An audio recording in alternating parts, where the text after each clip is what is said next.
Hello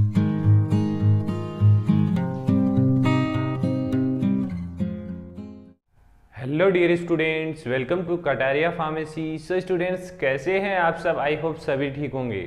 तो हम study कर रहे थे B pharma third semester organic chemistry second. इसकी हमारी यूनिट थर्ड कंप्लीट हो चुकी थी। आज के लेक्चर में हम स्टार्ट करने वाले हैं यूनिट फोर्थ का फर्स्ट लेक्चर। तो अगर पीछे के थ्री यूनिट्स आपने नहीं देखे हैं तो चैनल पे जाके देख सकते हैं। टॉप पे आपको 3 units of organic chemistry second ही मिलेंगे।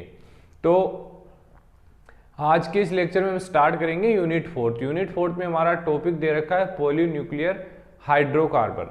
पॉलीन्यूक्लियर हाइड्रोकार्बन का एक सिंपल मीन देखें तो इसका डेफिनेशन यही हो सकता है कि पॉली का मतलब बहुत सारे, न्यूक्लियर मतलब कि एक बेंजीन मिलके क्या बनाते हैं, पॉलीन्यूक्लियर हाइड्रोकार्बन। मतलब एक या 1 या 2 से अधिक बेंजीन मिलके क्या बनाएंगे, पॉलीन्यूक्लियर हाइड्रोकार्बन। तो ये इसके नाम का डिस्क्रिप्शन हो गया। अब डेफिनेशन भी लगभग सेम ही होगी। Polynuclear aromatic hydrocarbon are multiple benzene ring containing hydrocarbon. Multiple benzene ring hydrocarbon इसके अंदर प्रेजेंट होंगे, तो इसलिए इसको पॉलीन्यूक्लियर हाइड्रोकार्बन हम बोल देते हैं। तो स्टार्ट करेंगे इस वीडियो को। वीडियो को स्टार्ट करने से पहले अगर आप चैनल पे न्यू हैं तो चैनल को सब्सक्राइब जरूर कर लें, क्योंकि आने वाले टाइम में आपको बी फार्मा 8 सेमेस्टर तक कहीं दूसरे चैनल पे जाने की ज़रूरत नहीं पड़ेगी। नोट्स भी आपको मिलेंगी, लेक्चर मिलेंगे डेली, और आप टेलीग्राम ग्रुप ज्वाइन कर लीजिए, वहाँ जाके मेरे से कांटेक्ट भी कर सकते हैं। तो शेयर भी कर दीजिए अपने दोस्तों को। डेफिनेशन हो ही गई इसकी। Polynuclear aromatic hydrocarbon are multiple benzene ring containing hydrocarbon. Multiple benzene ring, multiple का मतलब एक भी हो सकती है, 2 भी हो सकती है, 3 भी हो सकती है। कंपाउंड मेड अप ऑफ 2 और मोर एरोमेटिक रिंग। इसके अंदर जो रिंग है वो 2 या 2 से अधिक भी हो सकती है। जो रिंग मैंने बता रहा हूँ, बेंजीन ही समझ सकते हो उसको, benzene ring. These are commonly present in, कहाँ कहाँ प्रेजेंट होते हैं polynuclear hydrocarbon? Greases, fuel, oil, इनके अंदर बेसिकली पॉलीन्यूक्लियर हाइड्रोकार्बन्स प्रेजेंट होते हैं। बात करें एग्जाम्पल की तो सिंपलेस्ट पॉलीसाइक्लिक एरोमेटिक हाइड्रोकार्बन है benzene cyclopentane, benzene cyclobutadiene, benzene cyclobutane. Butane का मतलब 6C8 और H8 हो गया। Linearly fuse ring, basically linearly fuse ring में है, जैसे 2 रिंग होंगी तो नेप्थलीन हो गया।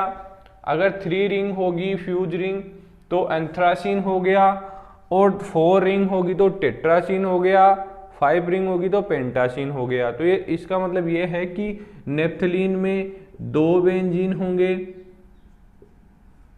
एंथ्रासीन में 3 बेंजीन होंगे, और टेट्रासीन में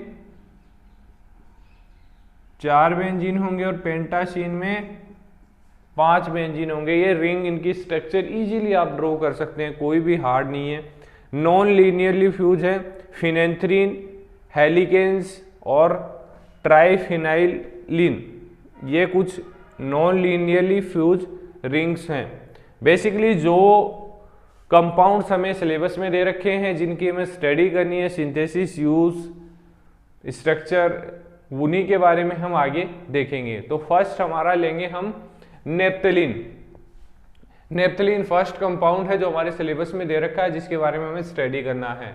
तो नेप्थलीन क्या होता है? It is crystalline aromatic white solid hydrocarbon. Aromatic white solid hydrocarbon, ये लाइनें आपको याद रखनी होगी। Having 2 fuse ring of benzene ring with molecular formula C10H8।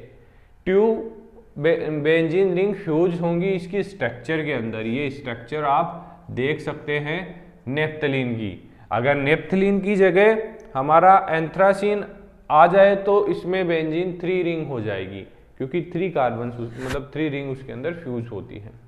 बात करें सिंथेसिस की, सिंथेसिस ऑफ नेप्थलीन, तो इसको कैसे सिंथेसिस कर सकते हैं? कुछ मेथड्स है जिनसे आप इसको यूज करके सिंथेसाइज कर सकते हैं। फर्स्ट है कोलतार method.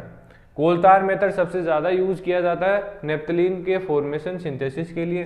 कोलतार is main source of naphthalene decalin decahydronaphthalene in the presence of metallic catalyst. मतलब कि इसके अंदर डेकालीन एक कंपाउंड होता है जो in the presence of metallic catalyst at 180 degree undergo dehydrogenation. Dehydrogenation reaction होगी जिससे क्या होगा कि ये जो हमारा डेकालीन है ये कन्वर्ट हो जाएगा किसमें, नेप्थलीन में। तो ये एक सिंपल मेथड ऑफ सिंथेसिस है नेप्थलीन का। सेकंड है डाई एल्डर रिएक्शन। तो डाई एल्डर रिएक्शन में क्या होता है, इसके अंदर दो कंपाउंड्स होते हैं बेसिकली। फर्स्ट होता है फ्यूरेन एंड होता है एक बेंजीन रिएक्ट टू फॉर्म डाई एल्डर एडक्ट, जो क्या बनाते हैं, एक डाई एल्डर एडक्ट बनाते हैं जो हाइड्रोजन और निकेल की प्रेजेंस में क्या बनाएगा, नेप्थलीन। तो however the reaction of di-elder adduct of furan and benzene is in the presence of H2 nickel produce naphthalene. तो ये रिएक्शन देखिए फ्यूरेन और बेंजीन और ये बना लिए यहाँ पर डाई एल्डर एडक्ट। इससे ये रिएक्ट करके इस कैटालिस्ट की प्रेजेंस में क्या बनेगा हमारा, नेप्थलीन।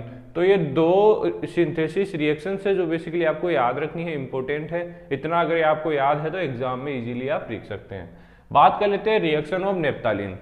अब रिएक्शन की बात करें तो इसमें काफ़ी रिएक्शंस आ जाएंगी, जैसे electrophilic addition, electrophilic substitution, halogenation, oxidation, reduction. तो इसके अलावा भी काफ़ी रिएक्शंस हैं, लेकिन कुछ इंपॉर्टेंट रिएक्शंस हम यहाँ पर मेंशन करने वाले हैं जिससे आपको ज़्यादा कुछ याद करने की भी जरूरत नहीं पड़ी और आपका एग्जाम भी अच्छे से क्लियर हो जाए। फर्स्ट है ऑक्सीडेशन ऑफ नेप्थलीन, इजीली याद हो जाएगा। नेप्थलीन आपको रखना है, ऑक्सीडेशन करवाने के लिए क्या यूज करना है यहाँ पर आपको KMnO4। इसके अलावा और भी जो भी ऑक्सीडेटिव एजेंट है वो आप यूज करके रिएक्शन करवा सकते हैं, कोई दिक्कत नहीं है। एसिडिक मीडियम में रिएक्शन होगी तो क्या बनेगा हमारा, पैथेलिक एसिड, क्योंकि दो एसिड कंपाउंड यहाँ पर अटैच हो गए तो पैथेलिक एसिड यहाँ पर बनने वाला है ऑक्सीडेशन रिएक्शन के अंदर। सेकेंड है रिडक्शन। रिडक्शन में क्या होगा, सिंपली H2 प्लेटिनम की प्रेजेंस में ये कंपाउंड हमारा फॉर्म हो जाएगा डेकालीन 6। तो ये होगी रिडक्शन रिएक्शन। थर्ड है हैलोजिनेशन। हैलोजिनेशन में कोई halogen compound in the presence of platinum react करके बनाएगा, एक क्लोरीन यहाँ पर ऐड हो जाएगा तो इसको बोल दिया क्लोरोनेप्थलीन, 1 क्लोरोनेप्थलीन। तो ये कुछ 3 रिएक्शंस हो गई। बात कर लेते हैं यूजेज की। यूजेज ऑफ नेप्थलीन क्या है, बहुत ही इंपॉर्टेंट है। In production of phthalic acid, phthalic anhydride जो आपने देखा ऑक्सीडेशन ऑफ नेप्थलीन, इसके द्वारा पैथेलिक एसिड का यूज अपन फॉर्मेशन कर रहे हैं।